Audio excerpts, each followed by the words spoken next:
What can cause a loss of resilience with a subsequent slide into a life of despair? Why are some people resilient while others are not? What can we do to get more resilient? Trials and challenges are a fact of life. These trials and challenges can either make us stronger or gradually wear us down. Adversity comes in many forms. It can appear as a loss of a loved one, or a loss of relationship, relational stress, injustice, uncertainty, fear, growing responsibilities, transgressions where you have wronged someone else, physical illness, mental illness, addiction, failure at work or school, or just the wear and tear of daily life. Stress and strain over time can lead to a depletion of resilience or a fractured resilience, where we end up in a state of despair. Just like a metal wire that is bent repeatedly at the same spot, our resilience eventually breaks. Their insults have broken my heart, and I am in despair. If only one would turn and comfort me. But instead they give me poison for food. They offer me sour wine for my thirst. This is a picture at what it is like to be heartbroken, isolated, and in despair. That is the picture of fractured resilience. When adversity strikes, there are three possible options in our attempt to deal with it. In an attempt to retreat and regroup, a common response is to explode in anger. Another response is to become overwhelmed by the event and end up consumed by negative emotions. It is also possible to simply become upset about the disruptive change. This last option is the only approach that promotes well-being. It is employed by resilient people who become upset about the disruptive state and thus change their current pattern in order to cope with the issue. The first and second approaches lead people to adopt the victim role and blame others while rejecting any coping methods, even after the crisis is over. These people prefer to react instinctively rather than responding to the situation contemplatively. Those who respond to the adverse conditions by adapting themselves tend to cope, spring back, and halt the crisis. The negative emotions of fear, anger, anxiety, distress, helplessness, and hopelessness, which dominate the life of the overwhelmed, decrease a person's ability to solve the problems they face and weaken their resiliency. Constant fears and worries also weaken the immune system and increase vulnerability to illness. In a previous video, we looked at the behavioral approach pathway, where adversity is overcome and there is a gradual movement towards a goal. If, however, the movement towards the desired goal is constantly blocked, or the reward for achieving the desired goal is constantly disappointing, then we need a mechanism to put the whole process on hold. A movement towards the goal pause button. This pause button is called the behavioral inhibition pathway, where movement towards the desired goal is blocked and our efforts seem useless and frustrating. The behavioral inhibition system is active within the septohippocampal system, the amygdala, and the basal nuclei. This area receives messages from the prefrontal cortex saying it is time to give up. It then sends norepinephrine stress messages to the rest of the body. This place of giving up is not a physical vacation. It is a frustrating, smoldering flight and fight with no remaining energy for either fight or flight. It is smoldering, usually slow, wearing out of emotional energy and drive. The result is chronically elevated levels of norepinephrine, leading to chronic anxiety, an altered immune system, and through the release of white blood cells from the bone marrow, a heightened level of inflammation, leading to increased risk for diabetes, cancer, heart disease, obesity, and Alzheimer's. When the behavioral inhibition system is activated, the nervous system responds with activation and release of glutamate, norepinephrine, cortisol, adrenocorticotropic hormone that are the chemical messages of chronic stress.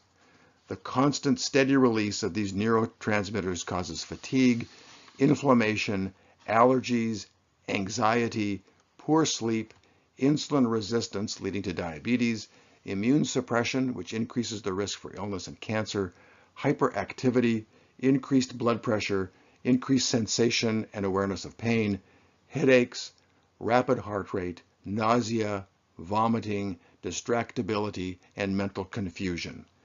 This pond of chronic distress and anguish can become unbearable.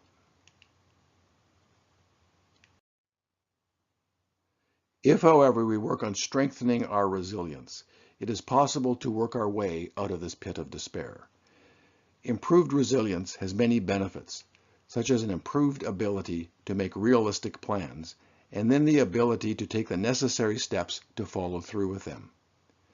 Improved and more accurate confidence in one's strengths and abilities, with improved communication and problem-solving skills, as well as the ability to manage strong impulses and feelings.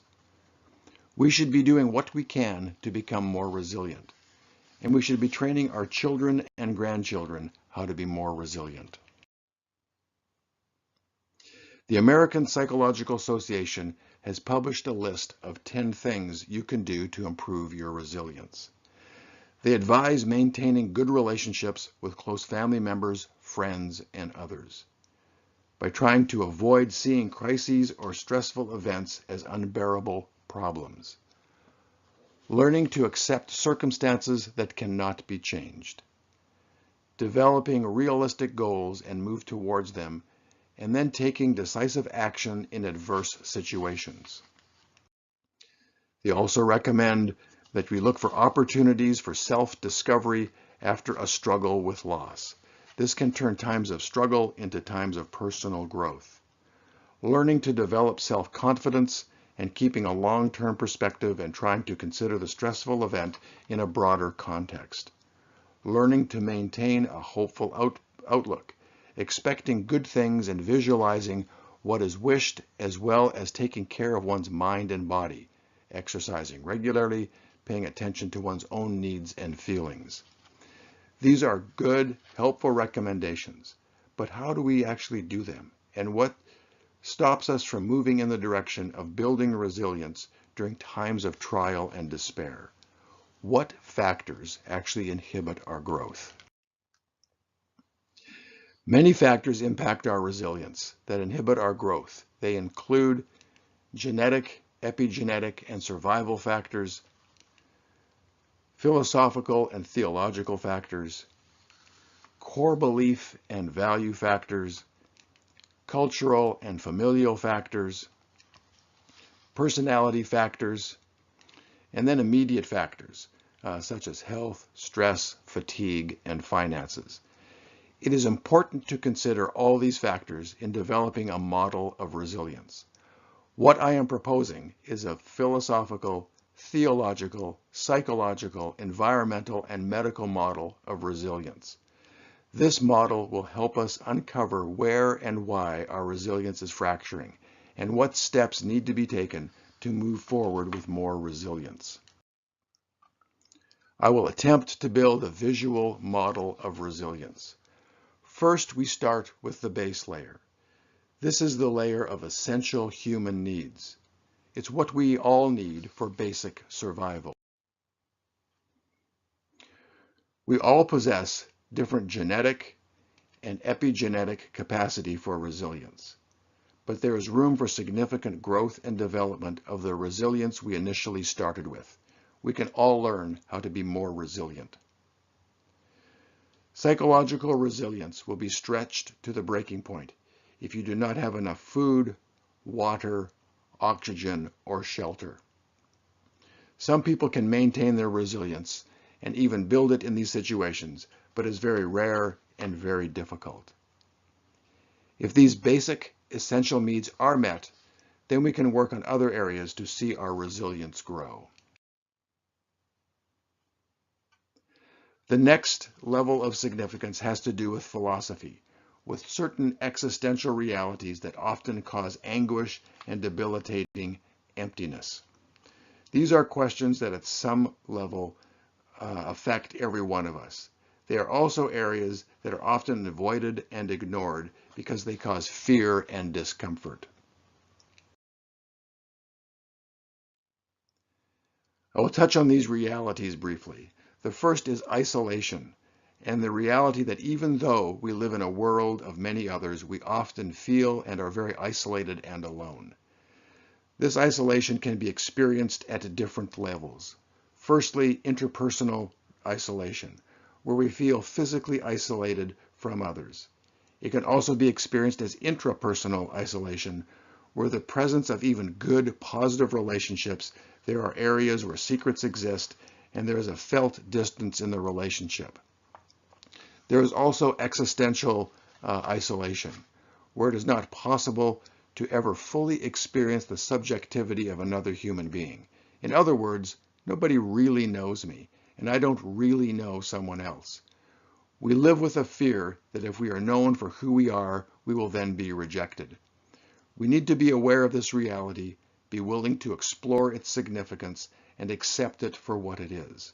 It is also important to realize that everyone else experienced the same sense of isolation. We live in a crowd of isolated individuals. Another existential reality is that we are all going to die.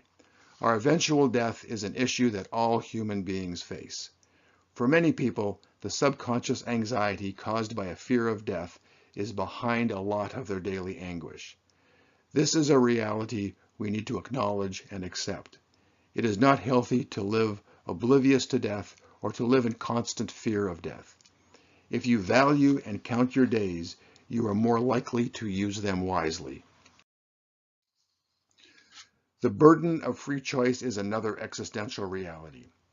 We are in the privileged and yet terrifying position of being able to create who we are through the choices we make.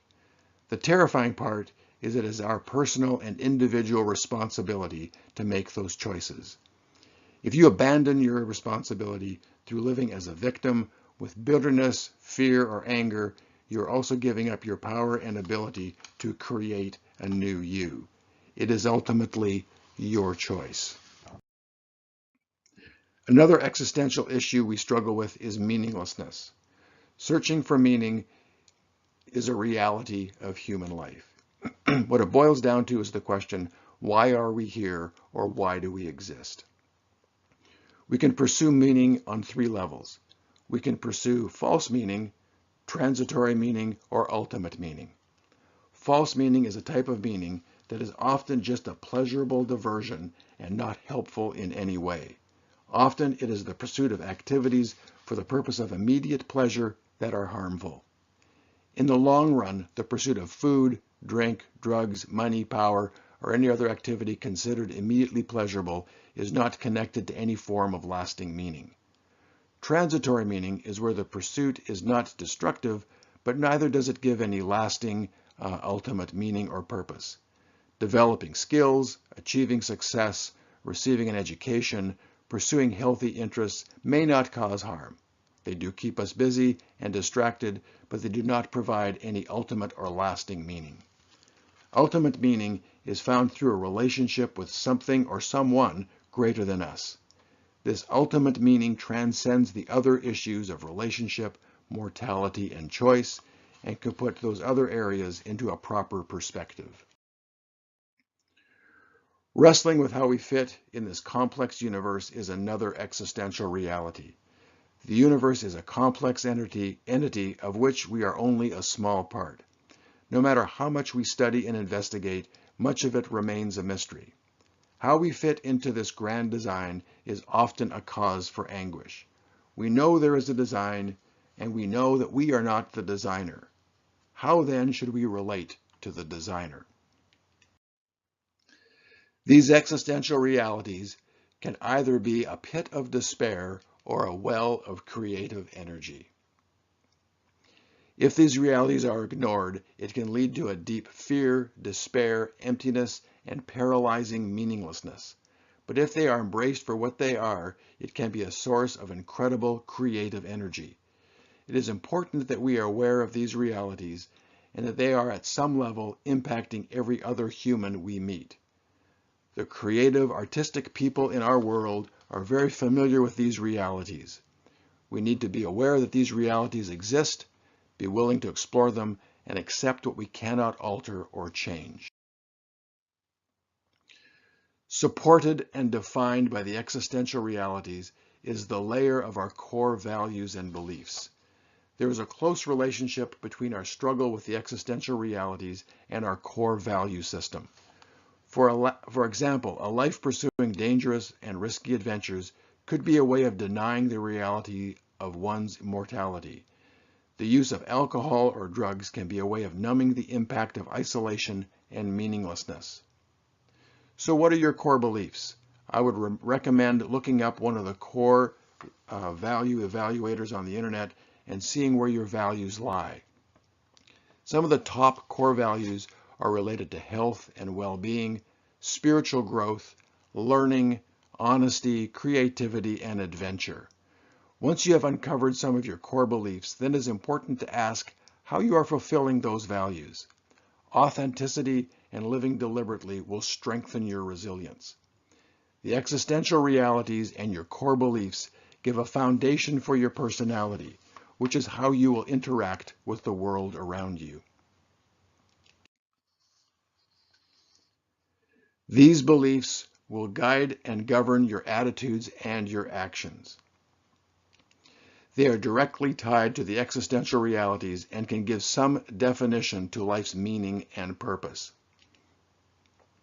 It is valuable to spend time considering your core beliefs, and is your life consistently lived out as a demonstration of those core beliefs? They are the foundation of the rest of your personality. So you just get a handle on your core values and the existential realities, then along comes an external force trying to erode and destroy your foundation. This erosive force comes from culture and close relationships, often family. It is the pressure to conform. Your culture and your family do not want you to be asking life's difficult questions. It is too troubling.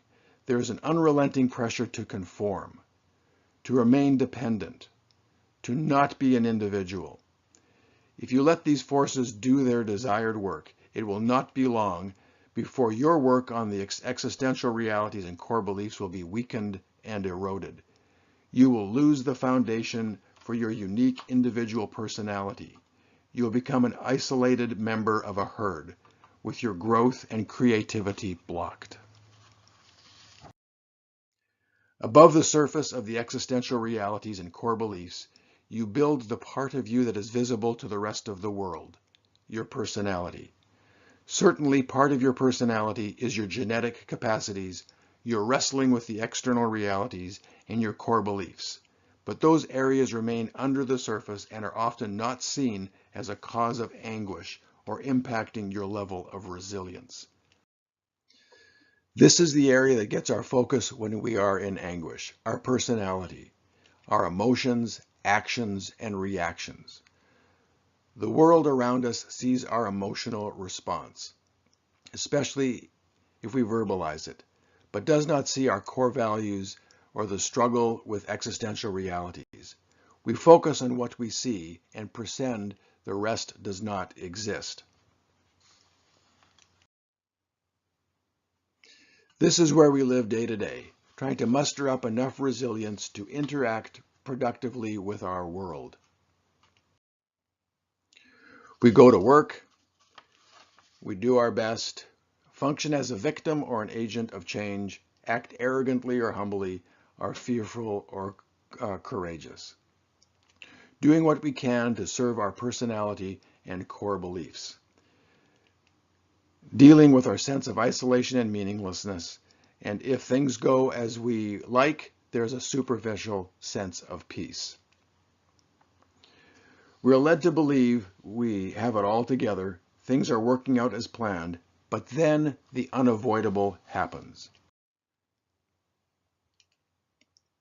The wind of adversity approaches and tries to blow us off of our weak tower of resilience. This adversity will show itself in many forms. The fact that it will show is given. How it will show is uncertain. It may show itself as an urgent pressure, like a work deadline, getting your place ready for unexpected guests, the panic before Christmas.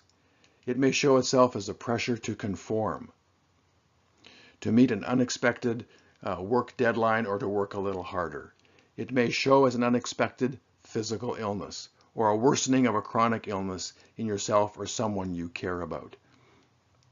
It may show as a loss of social support or an expectation that you should be giving more support to someone in need. You may be impacted by an injustice, such as a false accusation or an unfair judgment.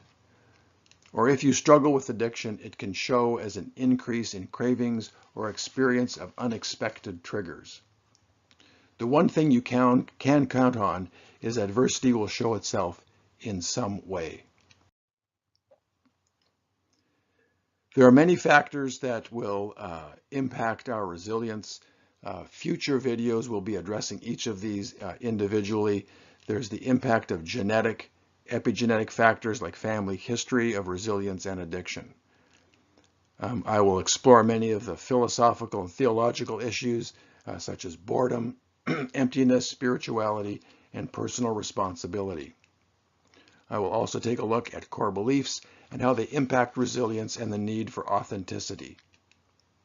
Take a look at cultural and familial factors will also be explored. The role of our personality in building and/or destroying resilience. We'll take a look at how the immediate factors also produce a sense of being overwhelmed. But for now, take some time to contemplate the existential realities, examine your core values, and consider how your resilience is being impacted and how it could grow. For future references and more information, contact the Fractured Resilience website.